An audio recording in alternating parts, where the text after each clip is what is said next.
Hello दोस्तों, स्वागत है आपका द विजन यूपीपीसीएस चैनल में। समाज कार्य के बारे में आज हम बात करेंगे, इसकी स्ट्रेटजी के बारे में, इसके सिलेबस के बारे में और ऊपर से टाइम मैनेजमेंट के लिए। दोस्तों, जो लोग नए हैं प्लीज़ मेरे चैनल को सब्सक्राइब जरूर करें, जिससे आप बाकी की सारी वीडियो आप आराम से देख सकें। तो चलिए शुरू करते हैं। दोस्तों, my name is Shivam Chahal. I am BSc agriculture graduate from Agra university. दोस्तों, सबसे पहले हम फर्स्ट पेपर को देखते हैं। दोस्तों, ये सिलेबस का जो है फर्स्ट पेपर का सिलेबस है। समाज कार्य, अर्थ, उद्देश्य, विषय क्षेत्र, मान्यताएं, मूल्य, इंग्लैंड में समाज कार्य, अमेरिका में समाज कार्य और भारत के समाज कार्य का इतिहास। समाज कार्य का दर्शन जो है प्रजातांत्रिक, मानवतावादी। व्यवसाय के रूप में समाज कार्य, व्यक्तिगत सेवा कार्य, अर्थ, विषय क्षेत्र, सिद्धांत, प्रक्रियाएं। उसके साथ में सामूहिक सेवा कार्य, सामुदायिक संगठन, अर्थ, उद्देश्य और सामुदायिक संगठनकर्ता की भूमिका। समाज कल्याण प्रशासन, उसके बाद है समाज कार्य शोध, अर्थ, उद्देश्य। सबसे लास्ट में आता है आपका सामाजिक क्रिया। देखिए दोस्तों, सिर्फ इतना सिलेबस है ये, और ये जो है फर्स्ट पेपर का सिलेबस है। आप इसको देख के समझ सकते हैं कि कितना छोटा सिलेबस है इसका। और अगर मैं साफ कहता हूं इसमें कि आप जो है नोट्स खरीद लीजिए, जिसका भी आपको नोट्स अच्छा लगे। देखिए, बुक के लिए मैंने मना किया था, आप किसी की बुक नहीं पढ़ें। आप बुक पढ़ेंगे तो आप सही में आप कंफ्यूज हो जाएंगे, आपको समझ नहीं आएगा कि जो ऐसे शब्द होते हैं आप याद ही नहीं कर सकते हो। और जो बुक लिखता है उसके लिए कंपलसरी है कि वो ऐसे वर्ड्स डाले वहां पर कि मतलब थोड़ा दिक्कत हो, वरना यही कहेगा कि पता नहीं कैसा ऑथर है, इसने तो एकदम सिंपल बुक लिख दी है, ये तो मुझे कुछ समझ ही नहीं आ रहा। तो ऐसा है कि उन लोगों की मजबूरी अपनी अलग जगह है। दूसरा है, एग्जामिनर को हम कम से कम जितना परेशान ना करें उतना हमारे लिए ज़्यादा अच्छा है। हम कुछ ऐसे वर्ड्स यूज़ कर दें या ऐसी परिभाषा हम इतनी क्लिष्ट लिख दें वहां पर कि वो खुद फंस के रह जाए कि पता नहीं इसका क्या अर्थ निकल के आता है, तो फिर वो हमको नंबर क्यों देगा। तो आपको सबसे पहले ये ध्यान देना है कि जितना आसान हो सके, जितना आसान हो सके वाई डायग्राम या नॉर्मल आप बुलेट्स पॉइंट में या जैसे भी आप लिखें, पैराग्राफ से भी आप लिख सकते हैं। तो जैसा आपको ठीक लगे आप वैसा लिखें। ये कंफर्म नहीं है कि पैराग्राफ पे नंबर ज़्यादा मिलता है, बुलेट्स पॉइंट पे ज़्यादा नंबर मिलता है या आपको डायग्राम पे ज़्यादा नंबर मिलेगा। वो आपके प्रेजेंटेशन के ऊपर होता है, टोटली प्रेजेंटेशन के ऊपर होता है, आप किस तरह से प्रेजेंट कर रहे हैं आंसर को। हर आंसर का एक अपना अलग फॉर्मेट होता है। सारे जो आंसर होते हैं एक ही टाइप के फॉर्मेट में आप नहीं डाल सकते, सबका फॉर्मेट अलग होता है। तो इस हिसाब से अगर मैं इसका जो सिलेबस है मैंने पूरी तरह से तोड़ा है सिलेबस को कि सेक्शन बटे होते हैं। देखिए, पहले इसमें आपको बताया था मैंने डिफेंस में जैसे सेक्शन बटा हुआ था, सिलेबस में अपने आप ही दे रखा है, लेकिन इसमें सेक्शन जो है बटा हुआ नहीं है। ये दोनों चीजें एक दूसरे से इंटरकनेक्ट होती हैं। कभी सामुदायिक संगठन जो होता है सेक्शन ए में चला जाता है और कभी ये बी में ही रहता है। इस सिलेबस को मैंने पूरा तोड़ा है, पीछे आपको दिखाऊंगा अभी। फिलहाल यहां पर जो हम बात कर रहे हैं कि ये इसमें जो है फर्स्ट पेपर जो है, आप फर्स्ट पेपर में ज्यादा सुधार नहीं कर सकते। आप फर्स्ट पेपर के जो वी सेक्शन होगा, फर्स्ट पेपर का वी सेक्शन जो होगा, आप उसमें कुछ चीजें अपने पास से ऐड कर सकते हैं। फर्स्ट पेपर के फर्स्ट सेक्शन में आप कोई भी बदलाव नहीं कर सकते। तो इसमें जो मैं आपको सजेशन देना चाहूंगा कि आप कोशिश कीजिए कि बाद के जो सेक्शन है उससे 3 करिए और पहले वाले सेक्शन से 2 करने की कोशिश कीजिए। थोड़ा इसमें यह है कि सबसे ज्यादा इंपॉर्टेंट होता है कि आप डेफिनेशन याद रख पाते हैं या नहीं। मैं आपको सलाह दूंगा, आप कम से कम 3 ऑथर का डेफिनेशन याद रखिए और उसकी डेफिनेशन उसने क्यों दी उसको तो जरूर याद रखिए कि इसने ऐसा ऐसा बोला है तो क्यों बोला है। तो आप अब जब तक सिर्फ ये पूछ लेगा, जैसे मान लीजिए समाज कार्य की परिभाषा बताइए, ये एक ऐसे आ जाएगा लिख के और उसके आगे लिखा होगा 15 नंबर का। आप समझ लीजिए सिर्फ आप 2 तो 3 लोगों की परिभाषा लिख देंगे और वो आपको 15 नंबर दे देगा, सवाल ही नहीं उठता। वो 2 नंबर 3 नंबर से ऊपर नंबर ही नहीं देगा आपको, क्योंकि वो सिर्फ नॉर्मल ये पूछ रहा है कि समाज कार्य की परिभाषा बताइए। तो आप जिन 3 लोगों की परिभाषा आप बताएंगे, जिन 3 लोगों के बारे में आप लिखेंगे, उसके बाद आपको ये भी बताना पड़ेगा कि भाई इन लोगों ने ये परिभाषा आखिर क्यों दी। ये भी तो बताना जरूरी है। तो ये भी बताना है कि उसने क्यों दी। उसके बाद में अगर और भी अच्छा आंसर बनाना है आपको, तो उन दोनों जो तीनों हैं उनके बीच में आप डिफरेंस बता दीजिए कि इसने किस चीज पे ज्यादा ध्यान दिया है और इसने किस चीज पे ज्यादा ध्यान दिया है। ए बी सी, मैं एग्जैक्ट नाम बता दे रहा हूं आपको कि ए ने इस चीज पे ज्यादा ध्यान दिया है, बी ने इस पे, और सी का इस चीज पे ज्यादा ध्यान है, इसलिए इस तरह की परिभाषाएं दी। और बाद में जो कंक्लूजन आप निकल के आता है वो आप लिखना होगा आपको, लेकिन सिर्फ ये डायरेक्ट लिख देंगे ये तीन लोगों की परिभाषा है और ये आंसर हमारा खत्म हो गया। तो दोस्त ऐसे काम नहीं चलेगा। 15 नंबर का है तो लिखना। ऐसे मुझे याद है कि एक क्वेश्चन पूछा कि बंधुआ मजदूरी क्या है उसके बारे में बताइए। नॉर्मल ऐसी बंधुआ मजदूरी की परिभाषा दीजिए या बंधुआ मजदूरी क्या है। 15 नंबर का क्वेश्चन था वो। अब बताइए 15 नंबर में कोई तो 2.5-3 पेज तक कैसे लिखेगा कि बंधुआ मजदूरी क्या है। तो यहां पर मतलब एकदम फंस के रह जाते हैं कि यार अब ये क्वेश्चन अटेम्प्ट करना है कि नहीं करना है। अब देखिए बंधुआ मजदूरी क्या है सबको पता है, ऐसा तो नहीं है कि किसी को ना पता हो। एक जनरल क्वेश्चन है एकदम से, आप मतलब कभी पढ़ा भी ना हो उस टॉपिक को तब भी आप समझ सकते हैं कि जिस तरह का इतिहास रहा है हमारा, और हम बचपन से अब तक बड़े हुए हमने देखा है कि इन सब सारी चीजों को, ये चीजें कैसे होती हैं, कैसे वर्क करती हैं और कितना शोषण होता है लोगों का। तो उस तरह से हम इसको बना बना के अपना लिख तो सकते हैं, लेकिन वो फायदा नहीं देगा। आपको एक्ट पता होने चाहिए। आइए इसके लिए कब से भारत सरकार ने सुधार किए, क्या क्या कार्यक्रम चलाए, अब से तब से लेके अब में क्या बदलाव आया, लोगों की सोचने की जो क्षमता थी उसमें क्या बदलाव आया, अब लोग कैसा सोचते हैं, अगर कहीं किसी के साथ इस तरह का गलत व्यवहार हो रहा है तो दूसरे लोग किस तरह अब आवाज उठाते हैं कि नहीं आवाज उठाते हैं, एनजीओ क्या क्या रोल हो गया है उन सारी चीजों में। तो ये सारी चीजें आपको मेंशन करनी पड़ेंगी। तो उसके लिए सिर्फ यही चीज अब कहते हैं कि हमसे तो यही पूछा था कि भाई बंधुआ मजदूरी क्या है, हमने तो पूरा लिख दिया 3 पेज का ऐसे ही। तो थोड़ा यह है कि जब जो भी चीज पूछा जाए, जितना जो आसान होता है, मतलब जो सामने दिखाई देता है यार ये तो बहुत आसान क्वेश्चन है, एकदम जनरल क्वेश्चन है, इसको तो बहुत अच्छे से हम लोग लिख सकते हैं, 2-3 के हम 5 पेज लिख देंगे इसके ऊपर। तो 5 लिखने से तो कोई फायदा नहीं होगा, लेकिन उस क्वेश्चन को अच्छे से कैसे अटेम्प्ट करना है ये एक हल्का सा मैंने आइडिया दिया आपको। तो चलिए दूसरा पेपर देखते हैं हम। दोस्तों अब हम सेकंड पेपर को देखते हैं। दोस्तों ये देखिए, ये सेकंड पेपर है और इसका सिलेबस भी आप देख सकते हैं कितना छोटा है। इस जो पेपर है इसकी खास बात यह है कि आप जो है इसमें अपने पास से आप जितना चाहें आप मटेरियल इसमें डाल सकते हैं। कोई टीचर आपको पढ़ाने नहीं आएगा। और मैं आपको बता दूं कि सेकंड पेपर कोई टीचर पढ़ाता भी नहीं है। सबके जब जब भी आप किसी से भी क्लास करेंगे, सोशल वर्क की क्लास अगर कोई टीचर करा रहा है तो मेरे ख्याल से 1 महीने से ज़्यादा क्लास नहीं होनी चाहिए। अगर 1 महीने से ज़्यादा खींचता है तो टाइम आपका वेस्ट हो रहा है, उसका तो कुछ नहीं है, उसको तो वही करना है, पूरा साल पढ़ाना है बैठ के आराम से। तो और सेकंड पेपर आपको पढ़ाएगा भी नहीं वो। उस सेकंड पेपर नहीं पढ़ाएगा, उसकी वजह ये है कि उन लोगों को लगता है कि इसमें कुछ बदलाव आप नहीं कर सकते हो। जैसे दहेज है तो दहेज की 4 परिभाषा दी हुई है, बस यही दहेज हो गया। बाल विवाह हो गया, उसकी परिभाषा रट लो, 2 इंडियन रट लो, 2 फॉरेनर रट लो। तलाक में भी यही चलता रहता है और ऐसे ही होता रहेगा, कोई इंपॉर्टेंस नहीं है। जबकि मैं बताऊं अगर आपको एक अच्छे नंबर खींच के लेके आने हैं इस सब्जेक्ट में, तो दूसरा पेपर का जो रोल है बहुत ज्यादा अहम हो जाता है। फर्स्ट पेपर में सारे क्वेश्चन जो होते हैं मोस्ट ऑफ 80% लोग वही क्वेश्चन करते हैं जो दूसरा करके आता है। और डायग्राम की, अगर आप डायग्राम के ऊपर जाएंगे, पिछले साल जो इस तरह का पेपर आया था ना, मैं बता रहा हूं आपको, किसी भी क्वेश्चन में डायग्राम की जरूरत ही नहीं थी, किसी भी क्वेश्चन में। अब जिन लोगों ने बनाया हो तो बनाया हो, उनका नहीं कह सकता, लेकिन मैं ऐसी की इंपॉर्टेंस नहीं थी कि उसको डायग्राम बना के आपको समझाया जाए।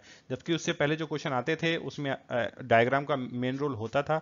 और मोस्ट ऑफ अगर पिछली बार मेरे ख्याल से जहां तक मुझे आंकड़ा पता है शायद 6 से 7 हजार लोगों ने सोशल वर्क से पिछले साल मेंस लिखा था। और मुझे पता है पेपर जब खत्म हुआ था तो आधा इलाहाबाद ऐसे ही खाली हो गया था, क्योंकि सोशल वर्क डिफेंस के पेपर हो गए थे, बचे हुए 2-3 हजार ही लोग होंगे जो बाकी के पेपर में दिया होगा। तो सोशल वर्क की स्थिति ये है कि आपको मतलब लेना है, ये तो कंपलसरी है कि भाई लेना है, छोटा सब्जेक्ट है। एक अपना हिस्ट्री, फिलोसफी, ज्योग्राफी जो भी है आप रखिए, एक सोशल वर्क अपना हो गया, साथ में थोड़ा डिफरेंस भी मिल जाता है। 3-4 दिन का छोटा सब्जेक्ट है, इसको आराम से नोट्स बना के हम लोग कवर भी कर सकते हैं। और हमें कुछ ज्यादा जो है पढ़ना भी नहीं होता है। जैसे ये पेपर मैं बताऊं आपको, सेकंड पेपर पूरा जनरल होता है। देखिए आप इसमें इसमें क्या सारी सोशल प्रॉब्लम्स होती हैं। इसमें देखिए आप यहाँ दिया हुआ है, भारत में सामाजिक समस्याएं समाज कार्य के क्षेत्र जो हैं वो विवाह, परिवार, जाति, दहेज, बाल विवाह, तलाक, कार्यरत दंपतियों के वाले परिवार, और स्त्री पुरुष असमानता, अधिकार प्रभुत्व, परिवार संरचना, निर्बल वर्गों से संबंधित है, विचलन समस्याएं, भगोड़ापन, आवारागर्दी, सामाजिक बुराइयां हैं, मद्यपान और मादक द्रव्य व्यसन, भिक्षावृत्ति, और सामाजिक संरचना की समस्या है, निर्धनता हो गई, बेकारी, बंधुआ मजदूरी, जैसे मैंने बताया था अभी आपको। भारत में समाज कार्य के जो क्षेत्र हैं, वो क्या बाल विकास हो गया, युवा विकास, महिला सशक्तिकरण। मतलब एक बहुत अच्छा सिलेबस है सेकंड पेपर का। और जितनी सोशल प्रॉब्लम्स है हम उनके बारे में सोच सकते हैं, हम उनका कैसे निवारण करें, ये अच्छे से जान सकता हूँ। और इसमें मैं आपको इंपॉर्टेंट बताऊं, अगर इसमें भी मैं आपसे यही करूंगा कि जैसे मैंने पहले पेपर के लिए कहा था कि आप बाद वाली जो सेक्शन होगा बी सेक्शन, उससे 3 क्वेश्चन करिए। तो इसमें भी मैं आपको ये बताऊंगा कि बाद वाले क्वेश्चन से 3 सेक्शन करिए। मोस्ट ऑफली क्या होता है, जो लोग नहीं करते इतना दूसरी चीजों को रिलेट करके एक दूसरे से, तो वो फर्स्ट पेपर में ही जो है 3 क्वेश्चन करने की कोशिश करते हैं। आप जितना आप उस क्वेश्चन को टच करिए जो क्वेश्चन बहुत कम लोगों ने टच किया हो, वो ज्यादा अच्छा इंपैक्ट पड़ता है। क्योंकि देखिए एग्जामिनर को मतलब 100-200 कॉपी के बाद पता लग रहा है, अरे हाँ ये इस लड़के ने चिकित्सकीय और मनोचिकित्सकीय समाज कार्य के बारे में लिखा है, या औद्योगिक समाज कार्य के बारे में लिखा है, या नगरीय सामुदायिक विकास के कार्य के लिए लिखा है। तो जो एक उसका जो अपना वही 5-6 नंबर का जो चल के आ रहा था, वो ये क्वेश्चन देखेगा तो उसको थोड़ा ठीक लगेगा, हाँ इसको इसने कुछ अलग लिखा है या थोड़ा ठीक लग रहा है, तो इसको मैं 9 नंबर दे देता हूँ।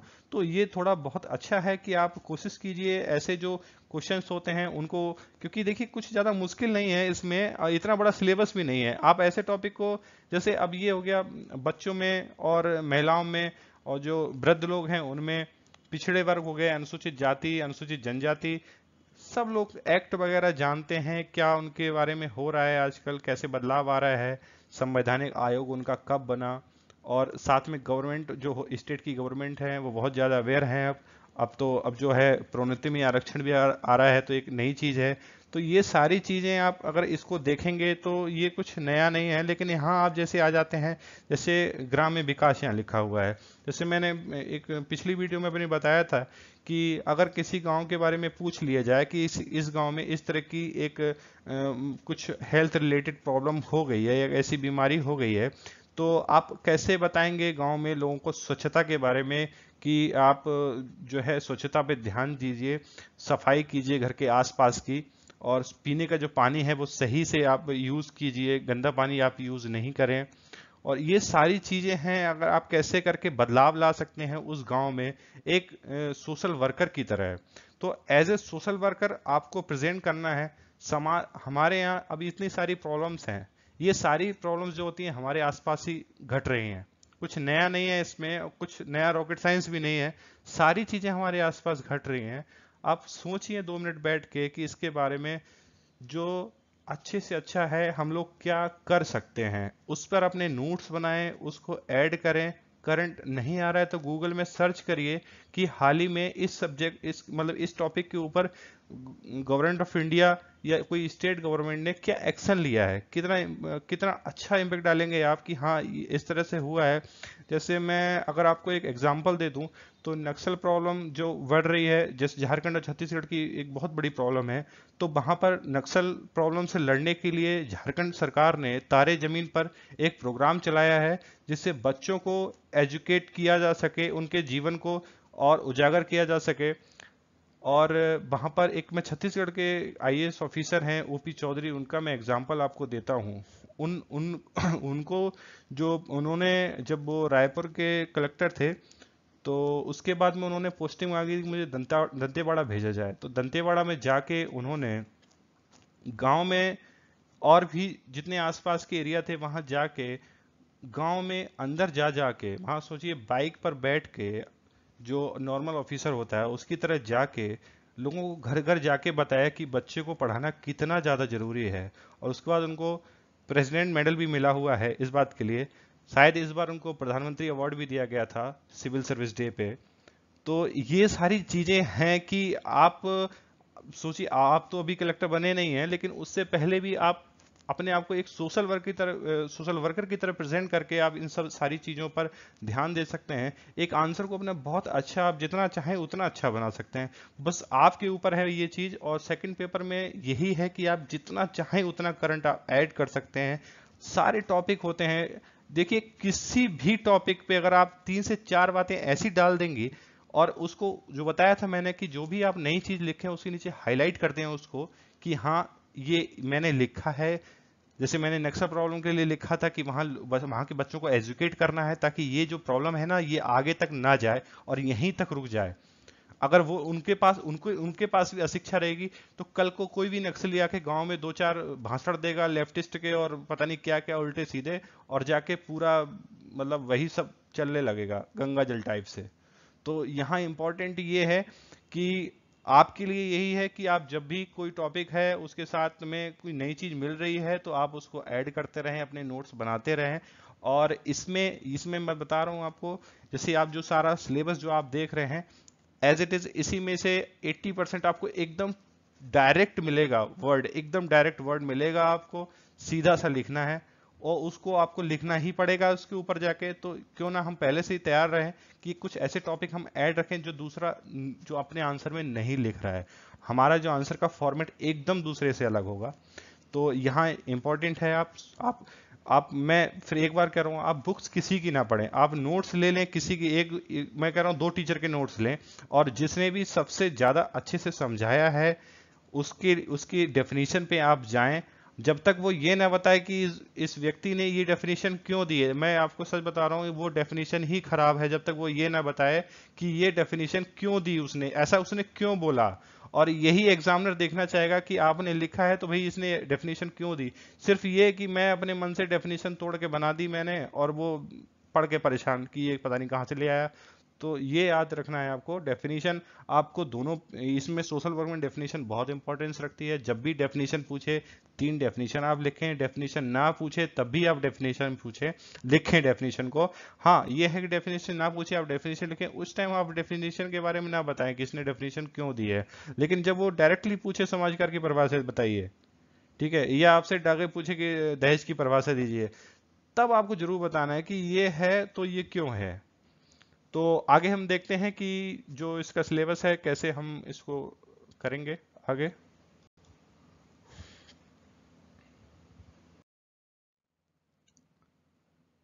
दोस्तों समाजकार के में जो पहला पेपर में का मैंने जो सिलेबस दिखाया था आपको किस तरह से करना है आप ये देख सकते हैं।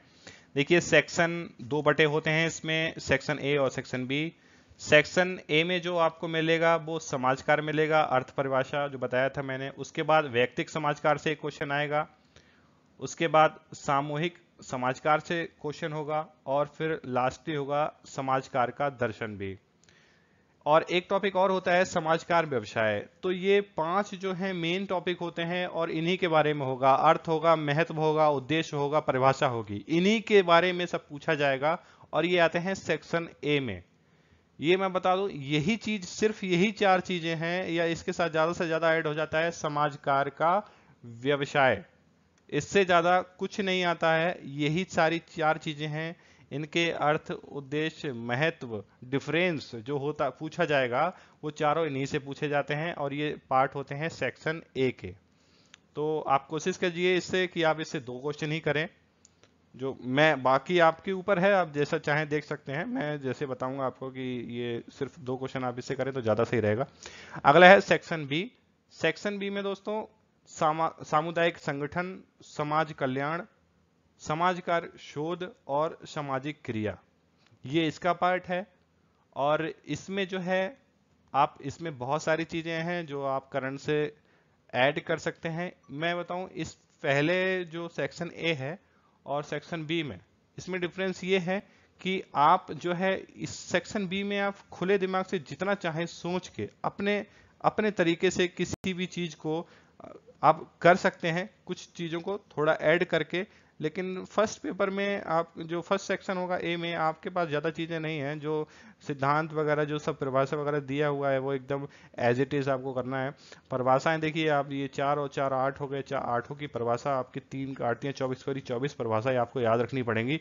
और उसके बाद उन परिभाषाओं के महत्व भी आपको याद रखने पड़ेंगे कि वो क्यों दी गई हैं। तो परिभाषा तो आएंगी, 3 को परिभाषा तो लिखने को आती हैं पक्का। अब वो आपका लक है कि आप वो क्वेश्चन अटेम्प्ट कर रहे हैं कि नहीं कर रहे हैं जिसमें 3 परिभाषाएं पूछी जा रही हैं। तो लास्टली ये है सामाजिक क्रिया और समाज कार्य शोध, इस पे बहुत ज़्यादा ध्यान देना है आपको। बहुत अच्छे क्वेश्चन आते हैं इससे, आप अटेम्प्ट करेंगे डेफिनेटली बहुत अच्छा नंबर मिलेगा इन दो टॉपिक के बारे में। जहाँ तक मेरी जो राय मैं बता रहा हूँ आपको, बस बाकी जो आपके ऊपर है, जो आपको सही लगे। ये जो टॉपिक है मैंने तोड़ दिए हैं पहले पेपर का जो सिलेबस है, कि सेक्शन ए में क्या आएगा और सेक्शन बी में क्या आएगा। अगला है पेपर 2। तो पेपर 2 में क्या है, जो सभी सामाजिक जो समस्याएं हैं उनका आपसे निदान पूछा जाएगा। आप निदान कीजिए इस सामाजिक समस्या का। तो आपके आसपास जितनी भी सोशल प्रॉब्लम्स जो होती हैं वो पार्ट होती हैं पेपर 2 का। और उसमें सेक्शन वाइज तो बटा होता है, लेकिन उसमें कुछ नहीं है कि पता लगता है हमको कि दहेज जो दिया है सेक्शन ए में आया 16 में, और पता लग रहा है कि 17 में वही सेक्शन बी में पहुंच गया।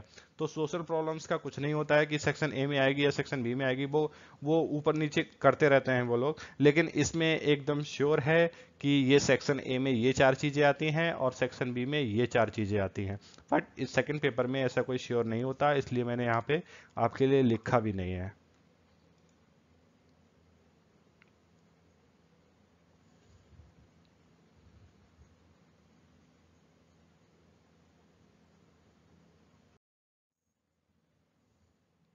दोस्तों अगला जो पेपर, ये पेपर 2 है।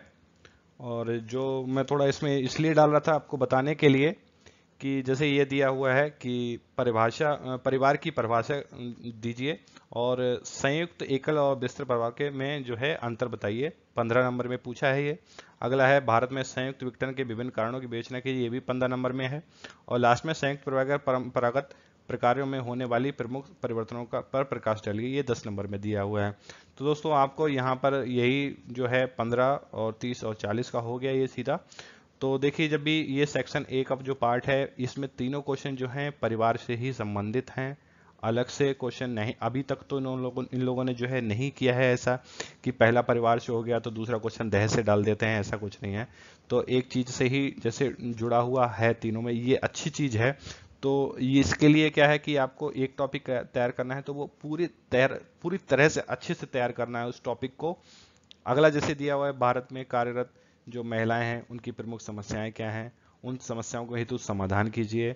कार्यरत महिलाओं की समस्याओं को समाधान हेतु प्रयोग में लाई जाने वाली प्रमुख समाज कार्य की विधियां हैं, उनका वर्णन कीजिए। तो मैं बता रहा था आपको जैसे कि पहला जो क्वेश्चन होगा, पहले ये होगा कि ये प्रॉब्लम क्यों है, फिर आपसे पूछा जाएगा आप इसका समाधान बताइए। तो और उसके बाद में जो है कई बार तो ये पूछ लेगा कि उन जो जो समस्याएं हैं उनका जो निदान कीजिए वैज्ञानिक ढंग से। तो आपको फिर जब वैज्ञानिक ढंग से करना होता है, तब कुछ टर्म्स जो हैं दी हुई हैं, आप उनको ही अप्लाई कर सकते हैं, अपने पास से ऐड कर सकते हैं। वो तो लगवाई चांस होता है कि एग्जामिनर अगर ध्यान नहीं दिया तो नंबर मिल जाएगा, नहीं तो देखिए इंपॉर्टेंट ये है कि क्या पूछा जा रहा है और हम उसका आंसर क्या दे रहे हैं। आप कुछ किसी क्वेश्चन का कुछ भी आंसर नहीं दे सकते। वो तो अब कॉपी, अगर कुछ लोग, अब मेरे साथ के कुछ लोग कॉपी जो देखने गए थे उन्होंने देखा था कि मतलब यार हम लोग एक्सपेक्ट भी नहीं कर रहे थे कि इस क्वेश्चन में हमको 5 नंबर भी मिलेगा, 10 में से 11 मिल गया। और एक क्वेश्चन ऐसा आया कि उसमें से 15 में से 3 नंबर दे रहा है। एक्सपेक्ट हो रहा था हमें कि ये कम से कम हमें 10 नंबर इस क्वेश्चन में मिल जाएंगे। तो ऐसा कुछ नहीं है, वो ऊपर नीचे होता रहता है, पता नहीं कैसे। तो ये सारी चीजें हैं इसमें।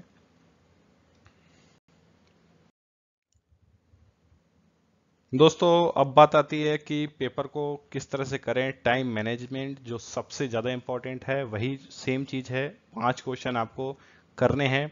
5 क्वेश्चन का हम 3 जगह तोड़ते हैं, उनका सब सब क्वेश्चन बनाते हैं, तो वो हो जाते हैं 5 और 3 15।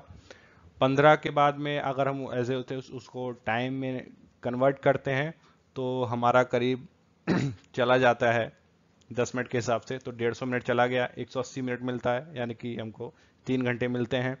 उसके बाद जो 30 मिनट बचता है हमारा, 30 मिनट के बाद 5 मिनट एग्जाम ना लेगा, 5 मिनट का पानी पियेंगे, 20 मिनट को आप 10 मिनट आपको क्वेश्चन को जो है फॉर्मेट करने में लगेगा। और जो 10 मिनट आपका बचा उसके एग्जाम के बाद में, मतलब जो पेपर खत्म होने से पहले आपको हाईलाइट तो करना ही है, जो टॉपिक जो बता रहा था आपको।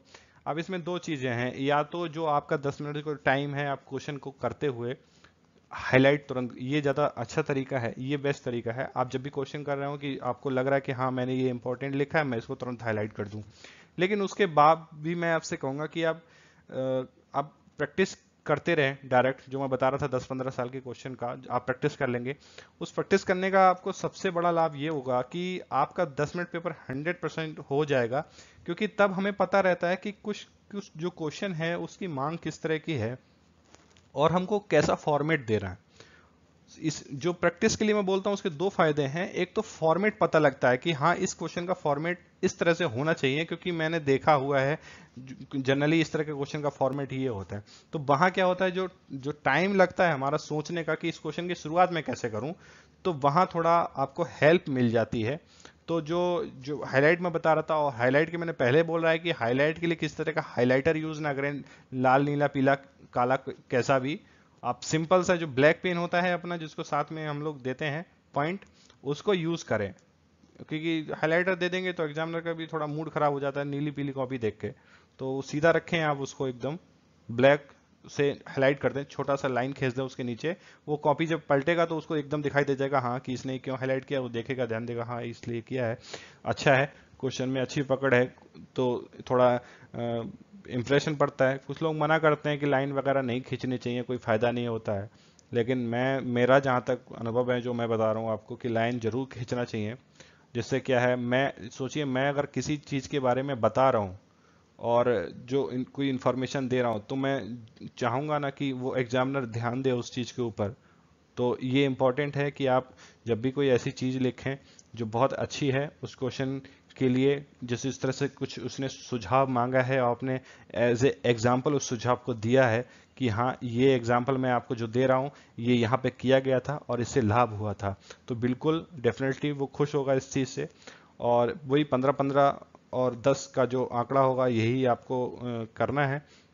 और इसके बाद यही है कि मैं बता रहा था आपको, पेपर आप पहले ख़त्म करें, जितना कोशिश हो सके आप स्पीड को मेंटेन रखें अपने क्वेश्चन की लगातार जो है बीच में। और बॉच तो बहुत इंपॉर्टेंट है, बॉच तो लेके जानी है आपको। अगर बॉच आप लेके नहीं जाएंगे तब आपको दिक्कत हो जाएगा। आप वहाँ से टाइम मैनेजमेंट थोड़ा गड़बड़ होता है, पड़ोसी से पूछेंगे टाइम क्या हो रहा है। और देखिए अगर ज़्यादा अब फॉर्म तो मेरे ख्याल से फॉर्म तो भर ही चुके हैं, और आयोग जिन लोगों को मिल जाता है बहुत अच्छा है, आयोग में सुविधा भी अच्छी रहती है, और जो जो दूसरे लोग हैं वो बहुत कोऑपरेट करते हैं। और आयोग में अगर सेंटर नहीं मिलता है इलाहाबाद में, अगर कहीं बाहर मिल जाता है, तो स्थिति मैं सच बता रहा हूँ आपको, ऐसी मेरा अनुभव है, एग्जाम के बीच में लाइट चली जाती है, अंधेरा हो जाता है, दिखना बहुत कम हो जाता है, और बेंच हिल रही होती है, हमको नहीं समझ में आता कि ये पता नहीं क्या भगवान ही मालिक है। उसके बाद में एक छोटा सा कहीं से आ रहा लाइट आ रही होगी कमरे में, विंडो से या कहीं से भी, वहां से जो लाइट आती है उससे काम चलाना पड़ता है। और गर्मी अगर है और लाइट, उसके बाद पंखा भी नहीं चल रहा है, तो उसके साथ सोचिए हाथों में जो लिखते हुए स्पीड में पसीना आना शुरू हो जाता है, कॉपी गीली हो जाती है। तो ये सारी चीजें हैं, ये नॉर्मल चीजें हैं, ये सारी चीजें फेस करनी पड़ती हैं एग्जाम के टाइम हमको। तो इन सारी चीजों के बारे में तैयार रहना चाहिए कि हमें मतलब थोड़ा ये टेंस में नहीं आना चाहिए। लेकिन ये है कि सोचिए जैसे 15 नंबर का लास्ट का क्वेश्चन मैं अपना अटेम्प्ट कर रहा हूँ, टाइम हो जाए, एग्जामिनर कॉपी हाथ से छीन ले, तो मतलब पेपर तो आप कितना भी अच्छा करें, लेकिन उस दिन आपका एकदम मूड खराब हो जाएगा कि मेरा आज एग्जाम अच्छा नहीं हुआ, लास्टली मुझसे मेरे हाथ से कॉपी छीन ली गई, तो मैं अपनी कॉपी दोबारा लौट के देख भी नहीं पाया कि मैंने कैसा लिखा है। तो ये सेटिस्फेक्शन थोड़ा चला जाता है दिमाग से, अगर हम थोड़ा मतलब पहले कर लेते हैं पेपर को कि हाँ मैंने पेपर किया है, अच्छे से किया है, मैंने पेपर फिर पलट के अपना पूरा देखा है, कोई क्वेश्चन तो नहीं छूटा है, कोई क्वेश्चन मैंने डबल तो नहीं लिख दिया है, और जो है हाईलाइट मैंने किया है नहीं किया है, उसके बाद मैंने जो रोल नंबर वगैरह जो सही डाला है नहीं डाला है। तो ये सारी चीज़ों का फायदा होता है। आप जो पहले क्वेश्चन इसको जल्दी देखिए, सोचने का ज़्यादा टाइम नहीं मिलता, ये तो सब लोग जानते हैं। वहां पर आपको एकदम पढ़ना है और डायरेक्ट पढ़ने के बाद शुरू हो जाना है। जो भी लिखिए एकदम ठोस लिखिए, ज़्यादा कॉपी भरने के चक्कर में तो सवाल ही नहीं है, पढ़ना ही नहीं है। कॉपी भरेंगे तो आपका जो है क्वेश्चन छूट जाएगा, और छूट जाता है जनरली अगर ज़्यादा कॉपी भरने के चक्कर में रहते हैं। लिखने का प्रैक्टिस लगातार करते रहें, जैसे मैंने आपको पहले भी बताया है। तो बस दोस्तों यही सब। दोस्तों इस वीडियो के लिए, सोशल वर्क के लिए और पबेड के लिए मेरे पास आया था कि आप इसके ऊपर भी एक वीडियो अपनी बनाइए, सिलेबस के बारे में, टाइम मैनेजमेंट के बारे में। तो सोशल वर्क की मैंने बना दी है वीडियो, और पबेट के लिए मैं बनाऊंगा अपनी एक वीडियो। और दोस्तों प्लीज़ सब्सक्राइब कीजिए मेरे चैनल को ज़्यादा से ज़्यादा लोग, और आप शेयर भी करिए, और प्लीज़ लाइक कीजिए। और कोई भी अगर बात है आपको तो मुझे नीचे कमेंट कीजिए। एक दो लोगों ने बोला था कि आप नंबर दीजिए, हम डिस्कस करेंगे। नंबर की भाई ज़रूरत नहीं है। आपको कोई भी प्रॉब्लम है कभी भी, आप नीचे जो वीडियो आप देख रहे हैं उसके नीचे कमेंट कीजिए, 1 घंटे के अंदर आपको रिप्लाई मिलेगा। और जितना, और कुछ लोगों ने बात की थी नोट्स को शेयर करने की, हाँ बिल्कुल नोट्स मैं शेयर करूंगा, नोट्स में मेल भी करूंगा सब लोगों को। तो कुछ टाइम लगेगा मुझे, अब मैं डिफेंस शुरू करने वाला हूँ। तो जितना जैसे हमारा टॉपिक होता रहेगा, तो जो लोग करना चाहते हैं उसको, टेलीग्राम पे भी मैंने अपना एक ग्रुप बनाया है। इस वीडियो के नीचे मैं जब डालूंगा तो मैं उसका आपको साथ लिंक दे दूंगा। मैं जितनी भी मैं अपनी पीडीएफ फाइल या जितने नोट्स होंगे मैं वहां पर आराम से सारे जो है डालूंगा, और सब लोगों के पास आसानी से पहुंच जाएगा वो टेलीग्राम के थ्रू। फेसबुक पे तो इतना नहीं हो पाता, लेकिन टेलीग्राम ज़्यादा फास्ट है, वहाँ आसानी से सब लोगों को प्रोवाइड हो जाएगी वो सारी चीज़ें। तो दोस्तों कैसा लगा ये वीडियो मुझे ज़रूर बताएं, प्लीज़ सब्सक्राइब कीजिए मेरे चैनल को और लाइक कीजिए। Thank you.